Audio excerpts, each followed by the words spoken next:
Hola, soy Sofía. Y mi madre me cerró la puerta en la cara el día de su cumpleaños número 60, diciéndome que la fiesta había sido solo para la familia más cercana. Yo era la que pagaba esa puerta, esa casa y esa fiesta. Un vacío helado me recorrió entera en ese instante, uno que no se ha ido del todo. ¿Alguna vez te han hecho sentir como un extraño en tu propia familia? ¿Como si tu único valor fuera lo que puedes dar? Antes de contarte lo que vi a través de la ventana en ese momento, algo que lo cambió todo para siempre, déjame un comentario diciéndome desde qué ciudad me estás viendo y suscríbete al canal. Créeme, no querrás perderte la llamada que recibí de ella exactamente 5 días después, cuando se dio cuenta de lo que yo había hecho en silencio. Todo había comenzado con un viaje de casi 8 horas. Salí de mi pequeño apartamento en Atlanta antes del amanecer, con el asiento del copiloto ocupado por un regalo cuidadosamente envuelto para mi madre, Elena. Una primera edición firmada de su autor favorito que me costó una pequeña fortuna y meses de búsqueda. Estaba agotada, pero una tonta esperanza me mantenía despierta. Imaginaba su sorpresa, su abrazo, un momento de conexión real que borrara los cientos de millas que nos separaban.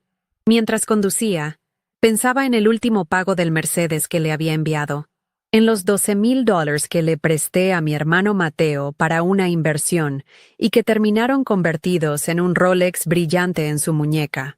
Yo vivía con lo justo para poder mantener su estilo de vida en Miami, creyendo que así compraba mi lugar en la familia. Llegué a Coral Gables justo cuando el sol se ponía, tiñendo el cielo de naranja y morado. La casa de mis padres, o más bien, la casa que mis ingresos de desarrolladora de software mantenían a flote, se veía impresionante.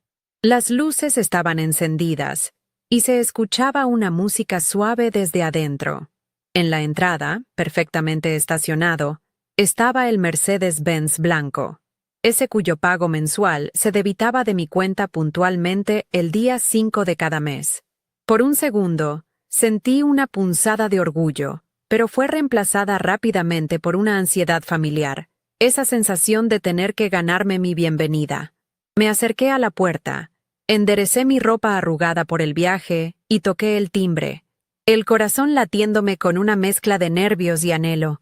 La puerta se abrió y allí estaba ella, mi madre. Elena lucía impecable, como siempre. Un vestido de seda azul, el cabello perfectamente peinado y un maquillaje sutil que resaltaba su elegancia. Me miró con una sonrisa educada, casi como si yo fuera una vecina que venía a pedir una taza de azúcar. «Sofía, qué sorpresa», dijo, su tono carente de cualquier emoción genuina.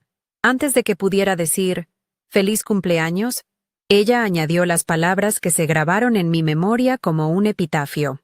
«Ah, celebramos ayer. Fue algo muy íntimo. Solo la familia más cercana». Lo dijo con una naturalidad escalofriante, como si estuviera comentando el clima, sin rastro de culpa o remordimiento en su mirada. En ese momento, no sentí rabia. No grité ni lloré. Lo que sentí fue un frío profundo, un vacío que se instaló en el centro de mi pecho y comenzó a expandirse. Era la confirmación silenciosa de una verdad que había ignorado durante 26 años. Yo no era parte de ese círculo íntimo. Yo era la patrocinadora, la red de seguridad financiera, el cajero automático con nombre de hija, todas las transferencias bancarias, los regalos caros, las llamadas para asegurarme de que no les faltara nada. Todo se desvaneció frente a la simple y cruel realidad de su frase. La familia más cercana. Y yo, que había conducido 8 horas seguidas, estaba parada en el umbral, afuera. Me vino a la mente una imagen de la Navidad pasada. Yo había trabajado horas extra todo noviembre para poder comprarle a Mateo esa laptop de última generación que tanto quería para sus proyectos de diseño gráfico.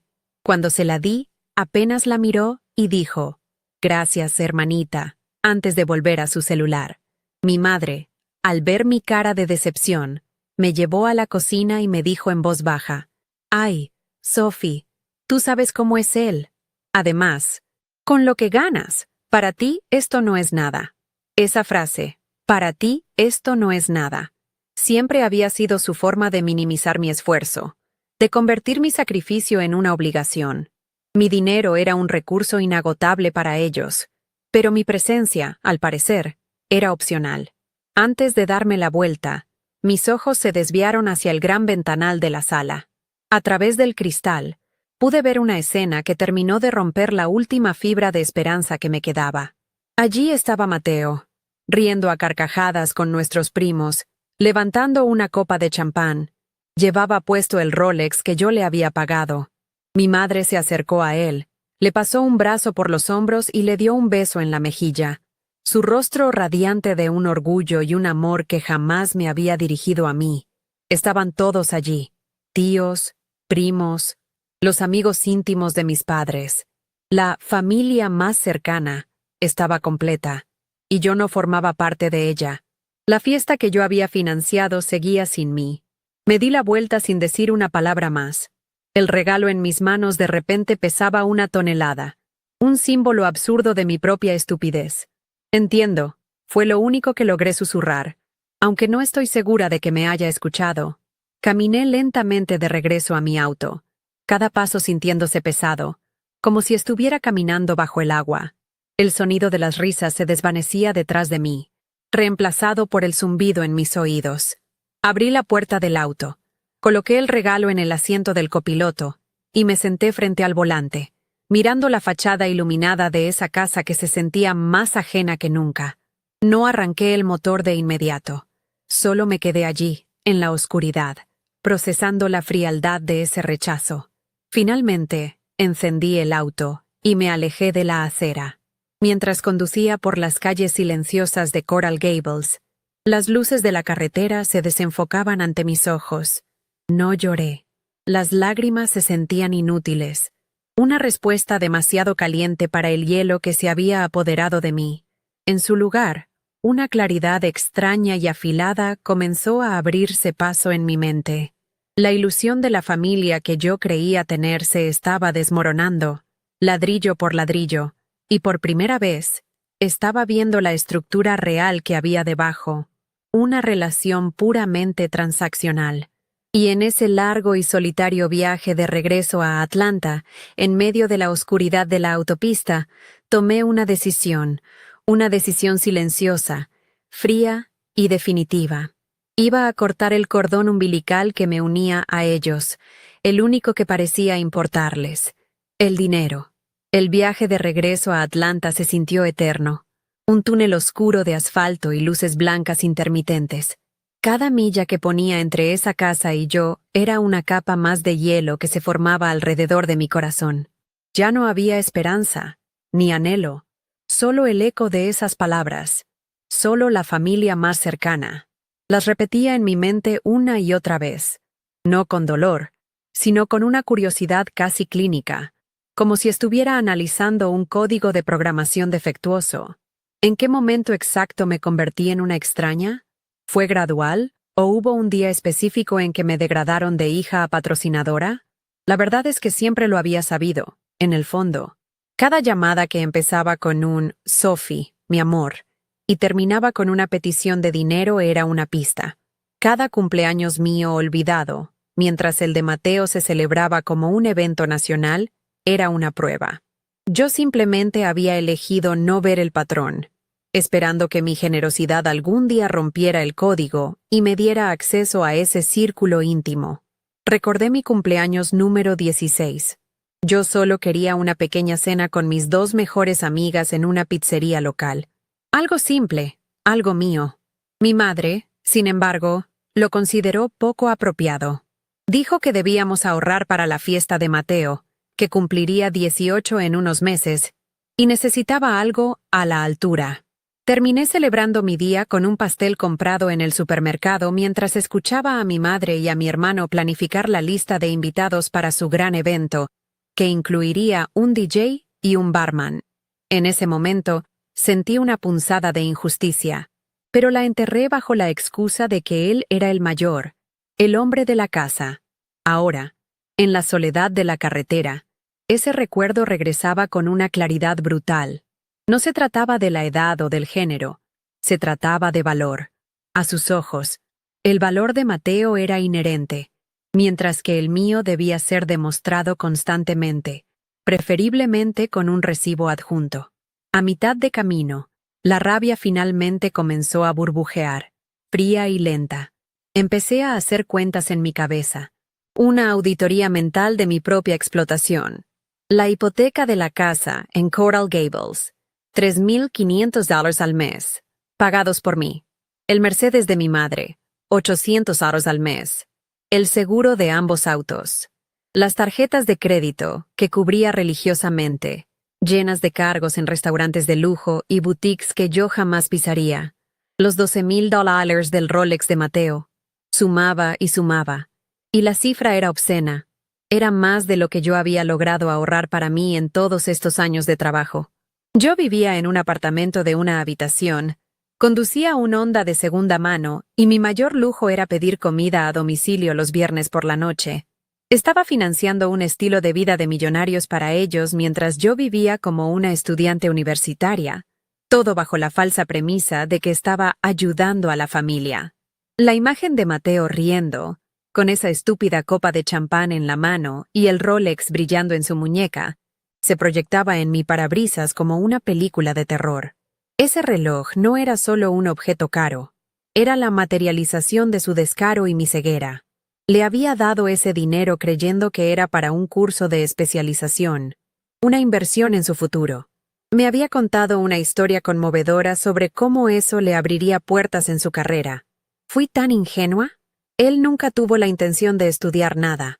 Usó mi sacrificio, mis noches sin dormir programando para clientes exigentes, para comprarse un símbolo de estatus y pavonearse frente a sus amigos.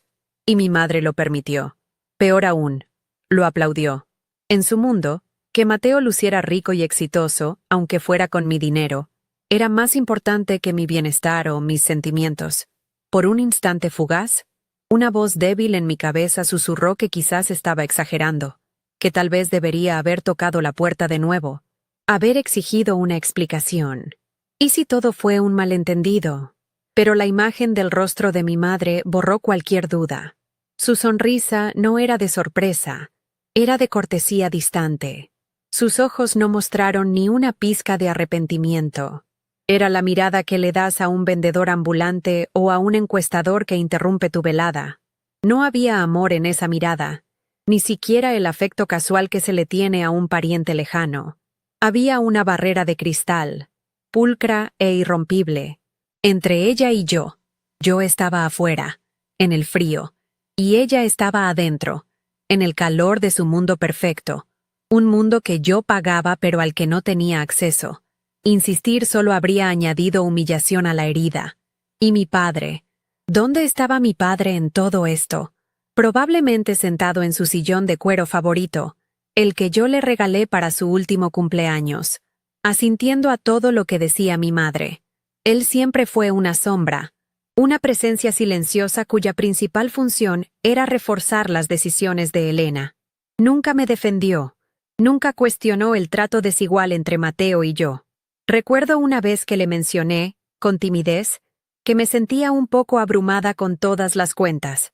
Su respuesta fue una palmadita en el hombro y un vago. Eres una chica fuerte, Sophie. Sabemos que podemos contar contigo. No lo dijo como un cumplido, sino como una sentencia. Ser la fuerte significaba ser la que carga con todo sin quejarse. Su pasividad era tan hiriente como la manipulación activa de mi madre. Era un cómplice silencioso de mi borrado. La autopista I-75 a las 2 de la mañana es un lugar increíblemente solitario. Solo las luces traseras de algún camión a lo lejos y el zumbido monótono del motor de mi auto. Esa soledad, que antes me habría asustado, ahora se sentía como un consuelo. Era honesta.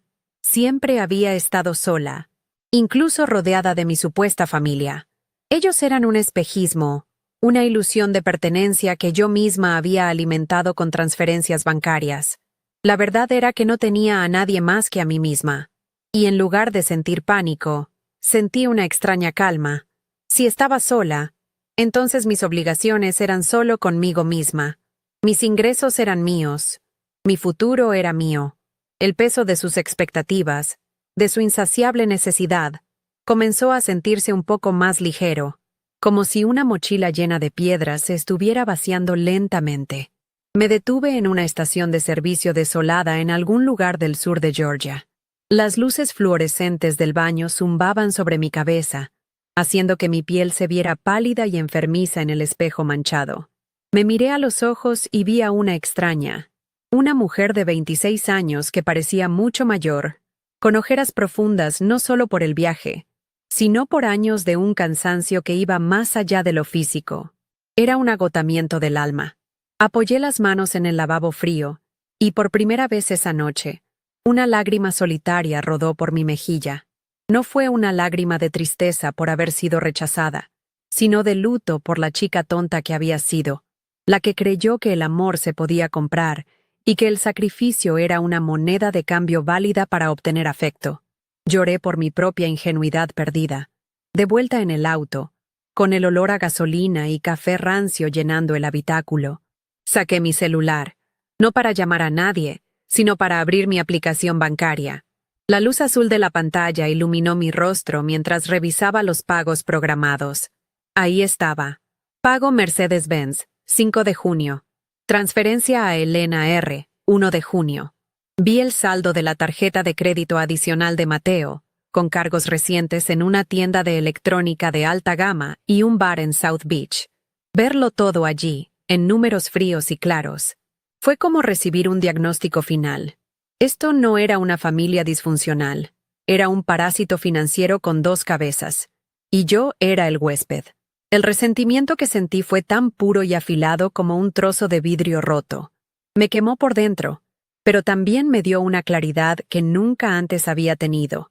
Fue en ese preciso momento, con el motor en marcha en el estacionamiento de una gasolinera anónima, que la decisión se solidificó. No fue un arrebato emocional, fue una conclusión lógica, fría y calculada. Iba a cerrar el grifo.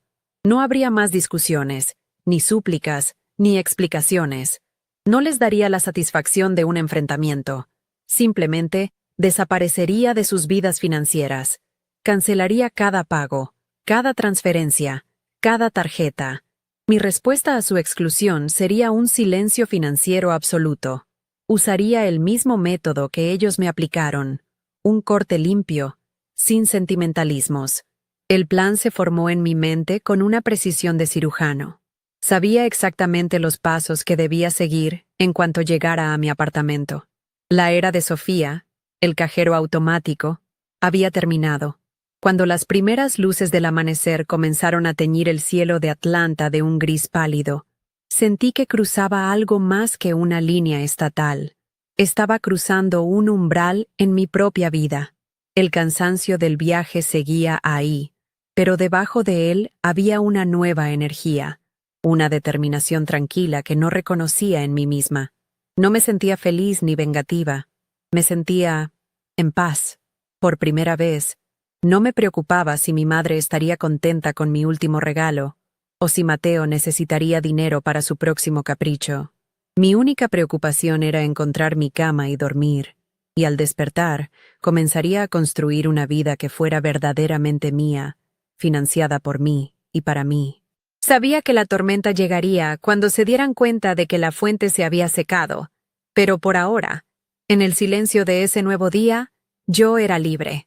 Llegué a mi apartamento en Atlanta justo cuando el sol salía, sintiendo el peso de las 8 horas de carretera en cada músculo. No me quité ni el abrigo. Fui directo a mi pequeña oficina, encendí la computadora, y con una precisión que me sorprendió a mí misma, comencé la demolición. No había rabia en mis dedos mientras navegaba por los portales de los bancos, solo una frialdad metódica. Cancelé la transferencia automática para la hipoteca de la casa en Coral Gables. Bloqueé la tarjeta de crédito adicional de Mateo. Eliminé a mi madre como usuaria autorizada de mi cuenta principal. Luego, llamé al servicio al cliente de Mercedes-Benz Financial y cancelé el pago automático del auto de mi madre. La operadora me preguntó si estaba segura. Completamente. Respondí, mi voz firme, sin un ápice de duda. En menos de 30 minutos, había desmantelado la infraestructura financiera que sostenía sus vidas. Y luego, un silencio absoluto. El primer día fue el más extraño. Esperaba que mi teléfono sonara en cualquier momento, una llamada furiosa o confundida. Pero no hubo nada, ni un mensaje, ni una llamada perdida. Fui a trabajar, me senté en mi escritorio a escribir líneas de código, y la normalidad de todo era casi surrealista. Por la tarde, sentí una punzada de pánico, una voz que me susurraba que había cometido un error terrible, que había quemado el único puente que me quedaba con mi familia. Pero luego, recordé la puerta cerrándose, la sonrisa vacía de mi madre, y la sensación se desvaneció. El silencio de ellos no era paz, era la prueba irrefutable de que mi existencia en sus vidas solo se registraba cuando había una transacción de por medio. Mientras el dinero fluyera, yo era invisible. Ahora que se había detenido, seguía haciéndolo, al menos por ahora. Al segundo día, la ansiedad fue reemplazada por una sensación de poder que nunca antes había experimentado. Revisé mi cuenta bancaria y vi el dinero que normalmente se habría ido a la hipoteca de su casa, sentado allí, esperándome. Era una cantidad considerable, suficiente para hacer una diferencia real en mi propia vida. Sin pensarlo dos veces, hice un pago extraordinario a mi préstamo estudiantil, el más grande que había hecho nunca. Ver cómo el saldo de mi deuda disminuía drásticamente me provocó una oleada de alivio tan intensa que casi me hizo llorar. Era la primera vez que mi dinero trabajaba para mí, para mi futuro, en lugar de para financiar el lujoso presente de otros. Fue un acto de rebelión silenciosa, un voto de confianza en mi propia vida, una vida que estaba empezando a reclamar como mía. El tercer día llegó el primer contacto. Un mensaje de texto de Mateo apareció en mi pantalla mientras almorzaba. Oye, la tarjeta no pasó en la gasolinera. ¡Qué raro! Revisa eso. ¿Quieres? Lo leí 3 veces. No había un hola, ni un ¿cómo estás?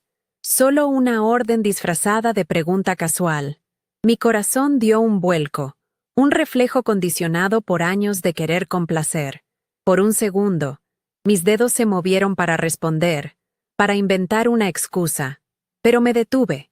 Miré el mensaje, la forma en que asumía que yo era su asistente personal, y sentí una oleada de frío desdén. Dejé el teléfono boca abajo sobre la mesa y seguí comiendo mi ensalada. El poder de no responder, de simplemente ignorar, era una revelación. Era mi primer acto de desobediencia real, y se sintió increíblemente liberador. Esa noche, la duda volvió a visitarme mientras intentaba dormir. Las imágenes de mi infancia se agolpaban en mi mente. Mi madre curándome una rodilla raspada, mi padre enseñándome a andar en bicicleta. ¿Estaba siendo demasiado dura? ¿Estaba destruyendo a mi familia por un solo incidente, por doloroso que fuera? Me levanté y caminé hasta la sala de estar a oscuras. Sobre mi escritorio estaba el regalo que nunca entregué, la primera edición firmada para mi madre. Lo tomé en mis manos. Era un objeto lleno de buenas intenciones, de un amor desesperado por ser correspondido. Y luego recordé el Rolex en la muñeca de Mateo, pagado con mi supuesto préstamo para estudios, y la cara de orgullo de mi madre al mirarlo. No estaba siendo dura. Estaba trazando un límite que debería haber existido desde el principio. Estaba eligiendo mi propia supervivencia. Al cuarto día, la presión aumentó. Un mensaje de voz de mi madre. Su tono era meloso, la voz que usaba cuando quería algo grande. Sophie, mi amor, ¿todo bien? No hemos sabido de ti. Mateo me dijo que tuvo un problema con la tarjeta. Pobrecito. Debe ser un error del banco. Esas cosas pasan. Llámame cuando puedas. Mi vida. Un beso. La manipulación era tan burda, tan transparente, que casi me reí. Pobrecito Mateo. Incapaz de llenar el tanque de su auto de lujo con mi dinero. Un error del banco. La negación era asombrosa. Escuché el mensaje 2 veces, saboreando la creciente desesperación oculta bajo la capa de falsa dulzura. Luego, lo borré. No sentí culpa, solo la confirmación de que estaba haciendo lo correcto. El juego había cambiado, y ellos aún no se habían dado cuenta de que yo ya no estaba jugando. Ese mismo día, después del trabajo, hice algo que no había hecho en años. Me compré algo caro solo para mí. Pasé por una tienda de electrónica y compré los audífonos con cancelación de ruido que había estado mirando en línea durante meses. Siempre me decía a mí misma que eran un lujo innecesario, que ese dinero podría destinarse a una de las facturas de mis padres, pero ya no. Llegué a casa. Los saqué de la caja y me los puse. El silencio fue inmediato y profundo. El ruido del tráfico de la calle, los vecinos del piso de arriba, todo desapareció. Puse una de mis listas de reproducción favoritas y cerré los ojos. Por primera vez, podía escuchar mi propia música sin el ruido de fondo de sus demandas y expectativas. Era un símbolo perfecto. Estaba, literal y figurativamente, silenciando el caos que ellos traían a mi vida. El quinto día comenzó con una calma casi sagrada. Me desperté sin la habitual ansiedad en el pecho, sin revisar mi teléfono para ver si había alguna nueva crisis financiera que resolver. Me preparé una taza de café, me senté junto a la ventana y observé la ciudad despertar. El sol de la mañana entraba a raudales en mi pequeño apartamento, y por primera vez, no se sentía pequeño, se sentía como un santuario, un lugar seguro que era completamente mío. Me di cuenta de que durante los últimos 5 días, a pesar de la tensión subyacente, había dormido mejor, me había concentrado más en el trabajo y me había sentido más ligera. La ausencia de ellos era como quitarse un abrigo de plomo que no sabía que llevaba puesto. Estaba respirando un aire diferente, el aire de la libertad. La paz se rompió justo después del mediodía.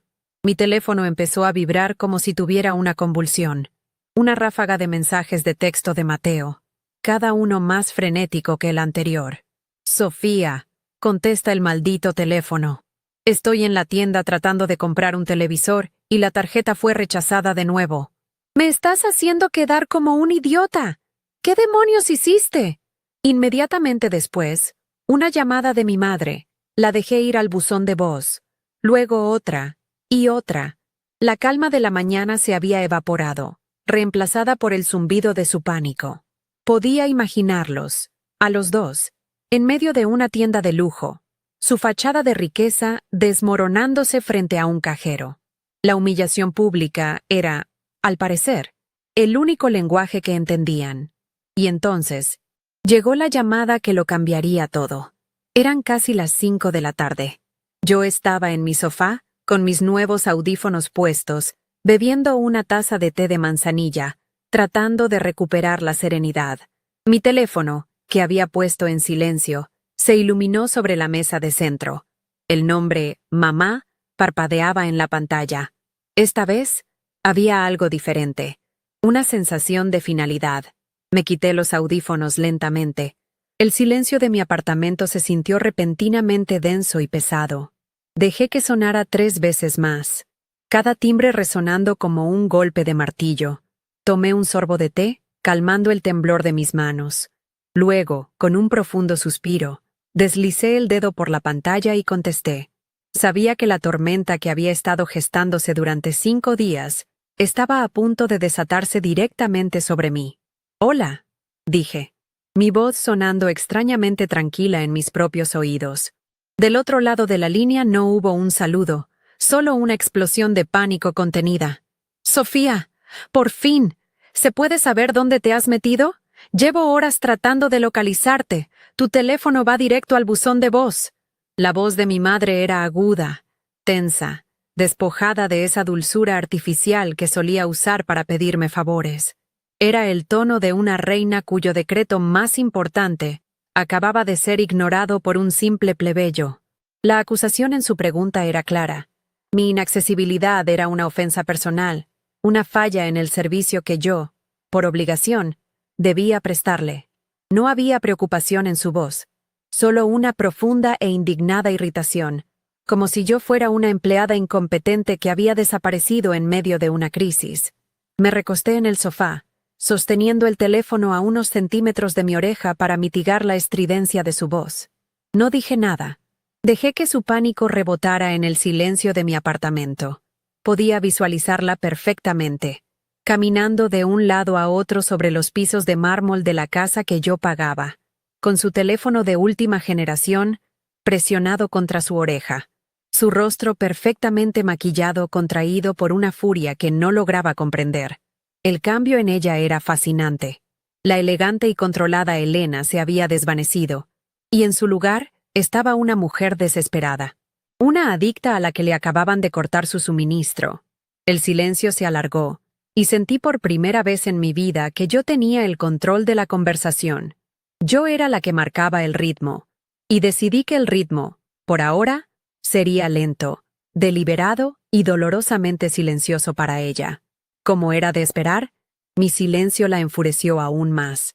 ¿Me estás escuchando, Sofía?, gritó, su voz casi rompiéndose. Esto es serio. Tu hermano está pasando una vergüenza espantosa. Está en la tienda, tratando de comprarse un televisor nuevo, uno de esos enormes de pantalla curva, y la tarjeta no pasó. El cajero la pasó 3 veces y fue rechazada. Rechazada, Sofía. ¿Tienes idea de lo humillante que es eso para él?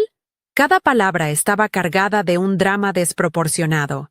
La gran tragedia del día no era mi ausencia, ni mi bienestar, sino la humillación pública de Mateo, al no poder realizar una compra extravagante e innecesaria. El televisor, un objeto de lujo, se había convertido en el centro de su universo, y mi fallo en financiarlo era un crimen de lesa majestad. Dejé que terminara su perorata y luego respondí, mi voz apenas un susurro. Un televisor nuevo, repetí, no como una pregunta, sino como si estuviera saboreando la ironía de esas palabras. Dejé que la frase flotara en el aire entre nosotras, cargada de todo lo que no estaba diciendo. El viaje de 8 horas, la puerta cerrada, el regalo sin entregar. Pensé en mi propio televisor, un modelo modesto que había comprado en oferta hacía años y que cumplía su función perfectamente. La diferencia entre nuestras realidades, ambas financiadas por la misma fuente de ingresos, era un abismo. Mi calma parecía desconcertarla, desarmarla. Ella esperaba gritos, excusas, una reacción a su nivel de histeria, pero yo le estaba dando un espejo de tranquilidad que reflejaba lo absurdo de su pánico. Ella, por supuesto, interpretó mi calma como una estupidez o una distracción. Sí, un televisor. ¿Pero qué importa eso ahora?, espetó, impaciente. Lo que importa es que algo anda mal con las cuentas. Seguro bloqueaste algo sin darte cuenta cuando estabas pagando tus cosas. ¿Pagaste el saldo de la tarjeta este mes? A veces te olvidas, mi amor, con tanto trabajo. Ahí estaba. El mi amor, el arma de último recurso. Una palabra que en sus labios no era un término de afecto, sino una herramienta de condescendencia, diseñada para ponerme de nuevo en mi lugar de niña olvidadiza y un poco tonta que necesitaba su guía. La culpa, como siempre, era mía, mi olvido, mi error, mi incompetencia. La posibilidad de que el problema fuera ella, o su sistema de vida, ni siquiera cruzaba por su mente. Tomé una respiración profunda y lenta, llenando mis pulmones con el aire tranquilo de mi santuario. El momento que había estado ensayando en mi mente durante 5 días había llegado. La imagen de la puerta de su casa, cerrándose suavemente pero con una finalidad brutal, apareció en mi mente. Vi a Mateo levantando su copa, el Rolex que yo pagué brillando bajo las luces de la fiesta a la que no fui invitada. Esas imágenes ya no me causaban dolor. Se habían transformado en algo más. Eran el combustible de mi resolución. El recordatorio grabado en piedra de por qué estaba haciendo esto. La chica que condujo 8 horas buscando una migaja de afecto había muerto en esa carretera de regreso a casa. La mujer que sostenía el teléfono ahora era una extraña para mi madre, y estaba a punto de presentarse formalmente. No, mamá, dije, y mi voz sonó tan clara y firme como el cristal. No me olvidé de nada, y no hay ningún error del banco.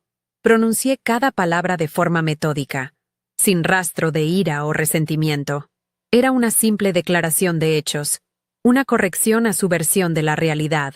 El efecto fue inmediato. Al otro lado de la línea, el torrente de palabras se detuvo abruptamente. El silencio que siguió fue diferente al anterior. No era un silencio expectante, era un silencio de shock. Podía oír su respiración, un poco agitada. La lógica de su mundo, donde yo era la variable torpe pero solucionable, acababa de estrellarse contra una pared de ladrillos. La certeza en mi voz le decía que esto no era un accidente. Era un acto deliberado. Su voz, cuando finalmente regresó, era más baja, casi un siseo.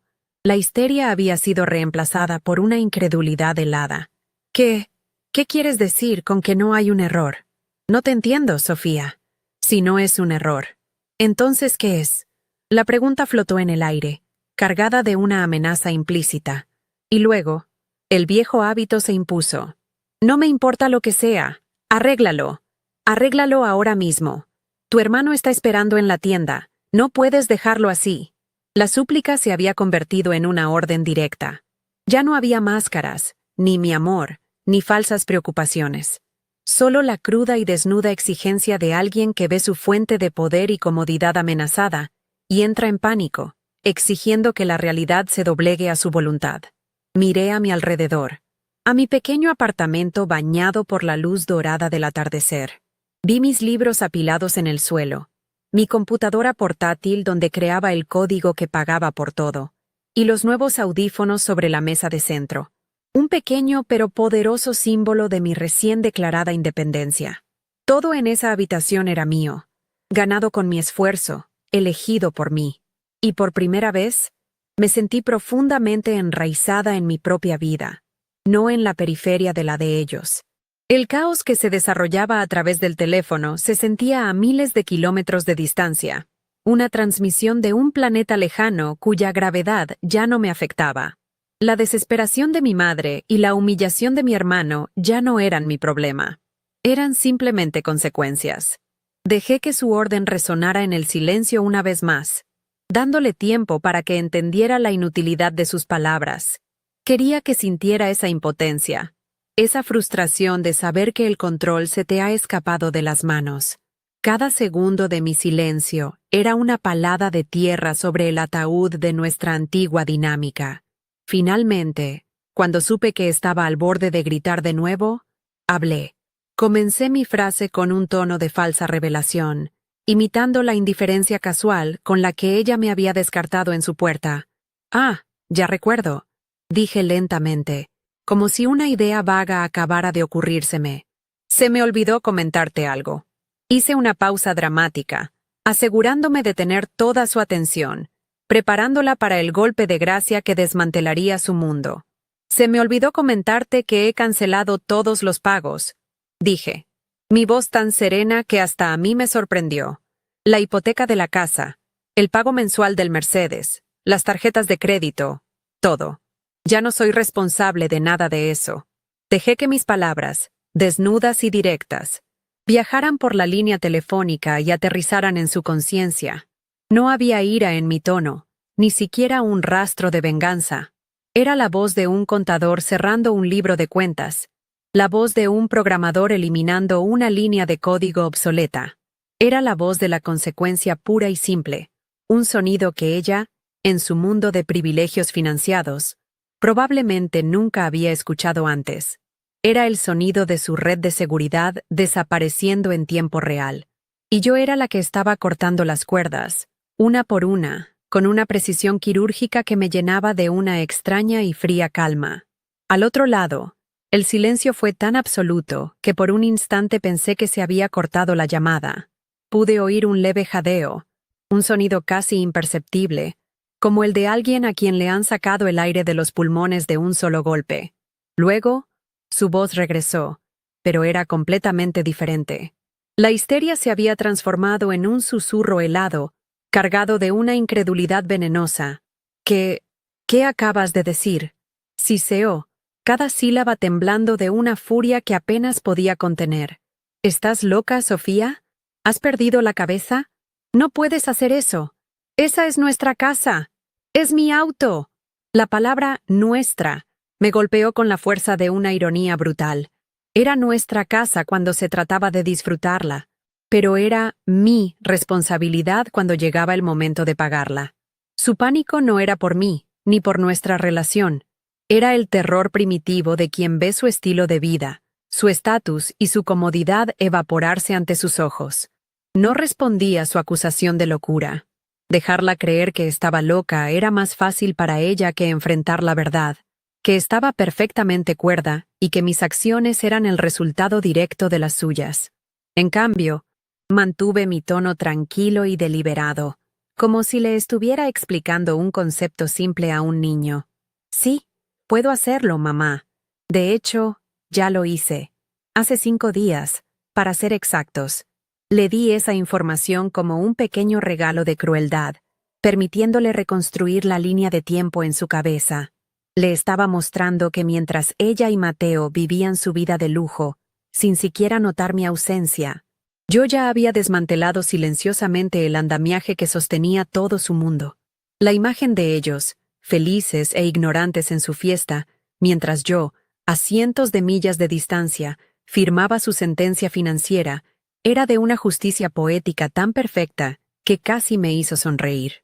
Su mente, rápida para la manipulación, pero lenta para la introspección, seguía buscando una explicación que no la incluyera a ella como la causa. «Esto es por lo del viernes, ¿verdad?», escupió, su voz recuperando algo de su antiguo volumen. «Estás haciendo todo este drama por una tontería, por un malentendido. Eres una niña malcriada y egoísta, Sofía. Después de todo lo que hemos hecho por ti». La acusación era tan predecible, tan sacada de su manual de manipulación, que me sentí casi decepcionada. «Todo lo que hemos hecho por ti». La frase era un abismo de falsedad. ¿Qué habían hecho por mí? Aparte de darme la vida y luego enviarme la factura por ello durante los siguientes 26 años. Me habían enseñado que el amor era condicional, que mi valor era numérico y que mi lugar en la familia estaba siempre a la venta, con la cuota subiendo cada año. Fue entonces cuando decidí usar sus propias palabras, no como un arma, sino como un espejo. Quería que viera el reflejo de su propia crueldad, que sintiera en su propia piel el frío que yo había sentido en su puerta. «No es un drama, mamá», dije, mi voz suavizándose hasta convertirse en un susurro casi confidencial, imitando el tono que ella usaba para impartir sus lecciones más hirientes. «Es simplemente una nueva política. Me di cuenta de algo muy importante el viernes por la noche, cuando estaba parada frente a tu puerta. Algo que, de alguna manera, lo aclaró todo para mí». Hice una pausa larga y deliberada, obligándola a esperar, a sentir el peso de ese momento que para ella había sido tan insignificante, pero que para mí había sido un cataclismo. Le estaba dando la oportunidad de recordar, de conectar los puntos, pero sabía que no lo haría. Su ego era un escudo demasiado grueso. Y entonces le di el golpe final. Lo dije con una calma escalofriante, sin rastro de emoción, como si estuviera citando el titular de un periódico. Pensé que esas cosas, la casa, el Mercedes, las tarjetas de crédito, eran solo para la familia más cercana. Dejé que la frase colgara en el aire entre nosotras, un eco perfecto y venenoso de las palabras con las que me había descartado. La simetría era brutal, innegable. Había tomado su lógica, su regla de exclusión, y simplemente la había aplicado a la única parte de mí que a ella le importaba: mi cuenta bancaria. Si yo no era lo suficientemente cercana para ser invitada a la fiesta, entonces mi dinero tampoco lo era. Era una lógica simple, fría e irrefutable. Y por el silencio absoluto que siguió, supe que finalmente, por primera vez en su vida, ella lo había entendido. El silencio al otro lado de la línea era un universo entero de conmoción. No era un silencio de ira, ni de preparación para otro ataque verbal. Era el silencio profundo y hueco de la comprensión total, el sonido de un mundo que se desmorona. Podía imaginarla perfectamente, de pie, inmóvil, en su sala de estar de diseño, con el teléfono pegado a la oreja, sus ojos abiertos de par en par mientras las implicaciones de mis palabras la golpeaban con la fuerza de un tren de carga. El eco de su propia voz, diciendo, «Solo la familia más cercana», seguramente resonaba en sus oídos, transformado de una herramienta de exclusión social a un instrumento de su propia ruina financiera. Por primera vez en nuestra relación, yo la había dejado sin palabras, no con gritos ni con lágrimas, sino con su propia lógica retorcida y devuelta a ella como un regalo envenenado. No esperé a que se recuperara. No había nada más que decir.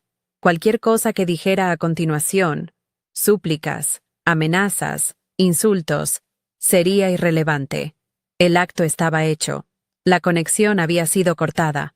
Con una tranquilidad que se sentía casi sagrada, llevé el teléfono a mi boca y pronuncié mis últimas palabras para ella. «Adiós, mamá», dije. Y no había ni odio ni amor en mi voz. Solo una finalidad tranquila, como cerrar una puerta al final de un largo y agotador día. Luego, antes de que pudiera emitir un solo sonido, presioné el botón rojo en la pantalla.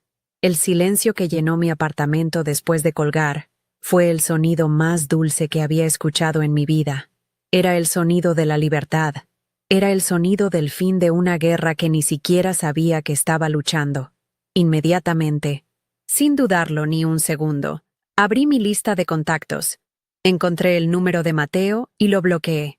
Luego, encontré el de mi madre y hice lo mismo. Fue un acto simple, casi mecánico, pero se sintió como levantar un puente levadizo, como sellar las puertas de mi fortaleza.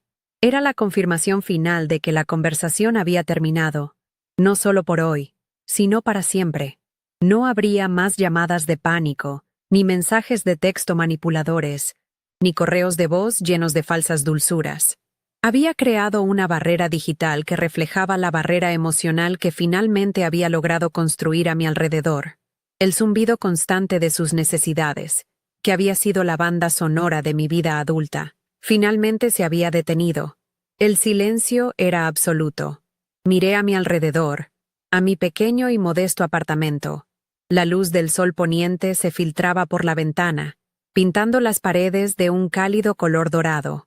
De repente, el espacio no se sentía pequeño, se sentía vasto, se sentía como un reino. Cada libro, cada mueble, cada objeto era un testimonio de mi propia vida, una vida que ya no estaba siendo drenada para sostener la fantasía de otros. El aire parecía más ligero, más fácil de respirar. Sentí que mis hombros, que habían estado tensos durante años bajo el peso de una responsabilidad no correspondida, finalmente se relajaban. Una sensación de alivio tan profunda y abrumadora me recorrió que tuve que sentarme. No era felicidad, no todavía. Era algo más fundamental. Era paz. La paz de saber que había elegido mi propia supervivencia por encima de su comodidad. Tomé la taza de té de manzanilla de la mesa. Estaba fría, olvidada durante la tormenta. Le di un sorbo de todos modos. El sabor era insípido, pero el acto era reconfortante. Me senté allí, en el silencio de mi nuevo mundo, y por primera vez en 26 años, me sentí completa por mí misma. No necesitaba su aprobación, ni su amor, ni su invitación a la fiesta. La puerta que me habían cerrado en la cara no era el final de mi historia, era el comienzo. Me habían echado de su familia más cercana, y, al hacerlo, sin saberlo, me habían empujado hacia la única persona que realmente importaba, yo misma. Y en el silencio de mi apartamento, mientras la ciudad se oscurecía afuera, una pequeña y genuina sonrisa se dibujó en mis labios. Estaba en casa. Finalmente, estaba en casa. Las primeras semanas fueron las más extrañas, marcadas por un silencio que era a la vez pacífico y ensordecedor. Me despertaba cada mañana esperando una avalancha de correos electrónicos, mensajes de parientes lejanos o incluso una carta certificada, pero no llegó nada. Era como si, al cortarles el acceso a mi cuenta bancaria, hubiera dejado de existir para ellos en todos los demás planos. La única excepción fue un correo electrónico de mi madre que se coló en mi bandeja de spam una semana después.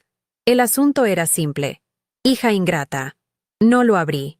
Simplemente lo seleccioné y lo moví a la papelera, sintiendo un escalofrío no de culpa, sino de confirmación. Su dolor no era por la hija perdida, sino por el patrocinador perdido. El silencio que siguió a ese correo fue la prueba definitiva de que mi única función en su vida había sido financiera. Con el dinero que por primera vez se quedaba en mi cuenta, empecé a construir mi propia vida, pieza por pieza. Pagué la totalidad de mi préstamo estudiantil en una sola transacción, un acto que me dejó temblando y llorando de alivio frente a la pantalla de mi computadora. con lo que sobró del mes siguiente. Hice algo que siempre había considerado un sueño lejano e inalcanzable. Di el pago inicial para un viaje organizado a Italia. Siempre había querido ver el Coliseo, pasear por las calles de Florencia, pero la idea de gastar ese dinero en mí misma siempre me había parecido un acto de egoísmo imperdonable. Ahora, al ver la confirmación del vuelo en mi bandeja de entrada, sentí que estaba reclamando no solo mi dinero, sino mis sueños, esos que habían estado enterrados bajo las facturas de su opulencia. La primera noticia real de lo que estaba sucediendo en Miami llegó unos 2 meses después, a través de mi prima Laura, que me llamó con el pretexto de ponerse al día. Tras unos minutos de charla trivial, soltó la bomba con un tono de chisme apenas disimulado. «Oye, ¿te enteraste de lo de tía Elena?», preguntó. Me dijo que un camión de remolque había aparecido en pleno día y se había llevado el Mercedes-Benz blanco de la entrada de la casa. Aparentemente, los pagos se habían retrasado demasiado.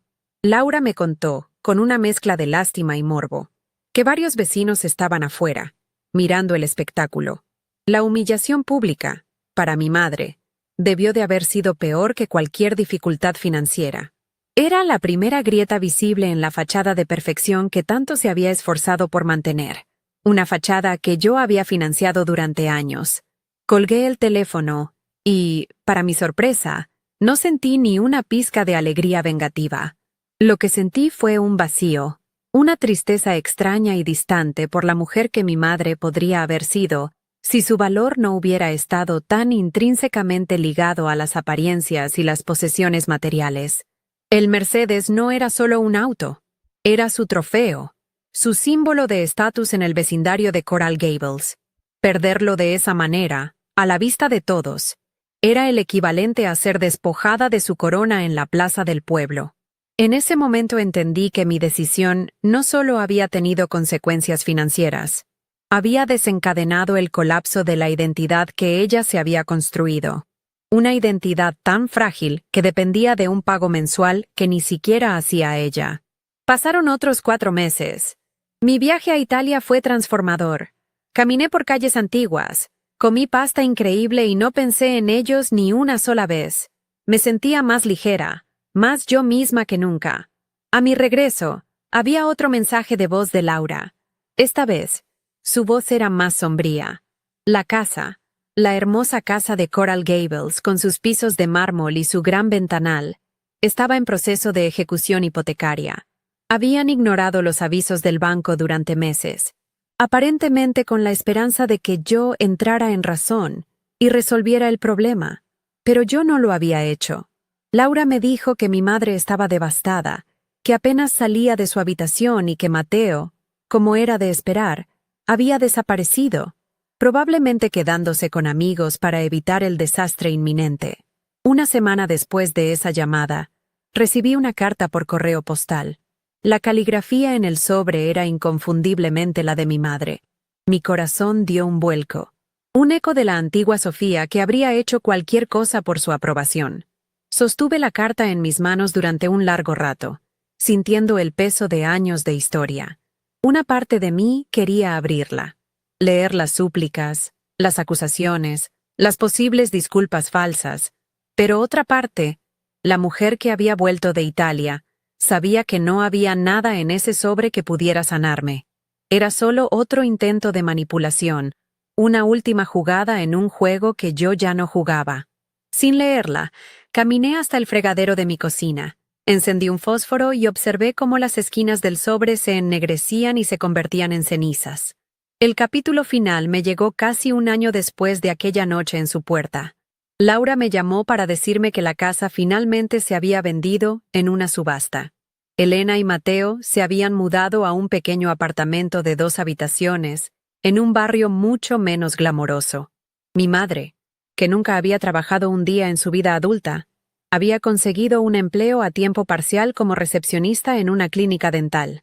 Y Mateo, mi hermano del Rolex y los televisores de pantalla curva, trabajaba en un centro de llamadas, vendiendo seguros por teléfono. El Rolex, por supuesto, había sido vendido hacía mucho tiempo. La noticia no me produjo ninguna emoción fuerte. Era simplemente el final lógico de la historia. la consecuencia inevitable de una vida construida sobre los cimientos del sacrificio de otra persona. Esa misma tarde, mientras desempacaba las últimas cajas en mi nuevo apartamento, uno más grande que había alquilado con mi sueldo ahora completo, encontré el regalo que nunca le di a mi madre, la primera edición firmada de su autor favorito. Lo saqué de su envoltorio, el papel todavía crujiente. Lo miré por un momento, no con dolor, ni con rabia, sino con la distancia con la que se mira un artefacto de una vida pasada. No pertenecía a la basura, pero tampoco tenía un lugar de honor. Caminé hasta mi nueva estantería, llena de mis propios libros, y lo coloqué en el estante más alto, de espaldas. Un recordatorio silencioso no de lo que perdí, sino de todo lo que había ganado desde que elegí mi propia puerta, en lugar de seguir golpeando la suya. Nunca más volví a hablar con ellos. El silencio se hizo permanente, una frontera invisible que ninguno de nosotros intentó cruzar. A veces, en las noches tranquilas, el recuerdo de la sonrisa vacía de mi madre o el brillo del Rolex de Mateo vuelve a mí, no como una herida abierta, sino como una cicatriz pálida, la prueba de una batalla que libré y gané en silencio. Aprendí que a veces, la familia no es la sangre que compartes, sino la paz que eliges. Y yo, en mi pequeño santuario en Atlanta, rodeada de mis libros y mis sueños, finalmente había encontrado la mía. La puerta que me cerraron en la cara no fue un final. Fue la llave que me abrió la puerta a mi propia vida. Si conoces a alguien que necesita escuchar este mensaje de confianza en sí mismo, por favor, comparte este video. No olvides suscribirte para más historias sobre cómo encontrar tu propio camino, incluso cuando no es el que los demás esperan. Gracias por escuchar. Al final, la lección más grande que aprendí no fue sobre dinero, ni sobre venganza. Fue sobre el valor. Durante años, creí que mi valor se medía en la cantidad de problemas que podía resolver, en las facturas que podía pagar, en lo útil que podía ser para los demás. Pensaba que si daba lo suficiente, si me sacrificaba lo suficiente, algún día me ganaría un asiento en esa mesa, una invitación a esa fiesta. Pero esa puerta cerrándose en mi cara, me enseñó una verdad brutal y liberadora. Tu valor no es algo que debas demostrar o comprar. Simplemente es. Existe independientemente de si los demás eligen verlo o no, y el primer paso para que el mundo te respete es respetarte a ti misma lo suficiente como para alejarte de quienes te tratan como una opción o una herramienta. También aprendí lo que significa realmente la familia más cercana. No se trata de lazos de sangre o de apellidos compartidos. Se trata de reciprocidad, de respeto, de un amor que no lleva un registro de deudas. La verdadera familia es la que te abre la puerta cuando llegas cansada después de un largo viaje, no la que te la cierra en la cara. Son las personas que celebran tus logros sin pensar en cómo pueden beneficiarse de ellos, las que te preguntan cómo estás y realmente quieren escuchar la respuesta. A veces, esa familia no es la que te tocó nacer, sino la que construyes a lo largo del camino, o incluso, la que encuentras dentro de ti misma cuando aprendes a ser tu propio refugio, tu propio hogar seguro y tu más fiel defensora. Entendí que el dinero, en mi historia, nunca fue el problema principal. Fue el síntoma. Era la forma en que ellos medían mi utilidad y la forma en que yo intentaba comprar su afecto. Recuperar el control de mis finanzas fue mucho más que un acto de rebelión. Fue un acto de recuperación de mi dignidad. Cada dólar que dejé de enviarles y que empecé a invertir en mí, en pagar mis deudas, en viajar, en construir un futuro, era un voto de confianza en mi propia vida. Era una declaración de que mi trabajo, mi tiempo y mi energía tenían un valor inmenso, y que ya no estaba dispuesta a permitir que fueran devaluados o dados por sentado. No se trata de egoísmo, sino de una sana autopreservación. Y quiero ser completamente honesta con ustedes. Este camino no es fácil ni está libre de dolor. Dejar ir la imagen de la familia que siempre anhelaste es un duelo. Lloré, no por ellos, sino por la niña que fui, esa que solo quería sentirse vista y amada incondicionalmente. Duele aceptar que las personas que deberían ser tu puerto seguro son, en realidad, la tormenta. Pero te prometo algo. Al otro lado de ese dolor, hay una paz que no tiene precio. Es la paz de no tener que caminar sobre cáscaras de huevo, de no revisar tu teléfono con ansiedad, de no sentir ese nudo en el estómago cada vez que te piden algo. Es un silencio sanador que te permite, por fin, escuchar tu propia voz. En ese silencio, descubrí una fuerza que no sabía que tenía. La soledad que tanto temía se convirtió en mi mejor aliada. Me dio el espacio para conocerme de nuevo, para redescubrir mis sueños, mis gustos, mis límites. Aprendí a disfrutar de mi propia compañía, a celebrar mis propios logros, a ser mi propia fuente de validación, y me di cuenta de que nunca había estado realmente sola. Simplemente había estado rodeada de las personas equivocadas. La verdadera soledad es sentirse invisible en una habitación llena de tu propia familia.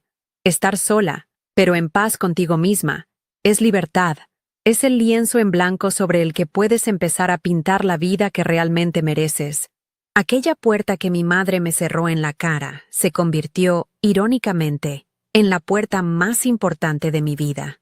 Fue un acto de rechazo que me forzó a buscar una entrada a un lugar mucho mejor, mi propio ser. A veces, las mayores bendiciones llegan disfrazadas de las más profundas heridas. Un no rotundo, un rechazo, una exclusión. Puede ser el empujón que necesitas para dejar de buscar la validación en lugares donde nunca la encontrarás y empezar a construirla dentro de ti. Esa humillación en el umbral de su casa no fue mi final, fue mi verdadero comienzo. Me enseñó que cuando una puerta se cierra, no siempre tienes que buscar otra ventana. A veces, solo tienes que darte la vuelta y construir tu propio palacio. Mi deseo para ti, si algo de mi historia te ha tocado, es que reconozcas tu propio valor. Más allá de cualquier duda, eres suficiente, tal y como eres. No necesitas la aprobación de nadie para brillar, ni tienes que financiar la felicidad de otros a costa de la tuya. Tu vida es tuya para construirla, y mereces que cada ladrillo esté puesto con amor, respeto y dignidad. Tu paz mental no es negociable. Tu futuro no está a la venta, y tu asiento en la mesa de tu propia vida siempre está reservado para ti. No dejes que nadie te convenza de lo contrario.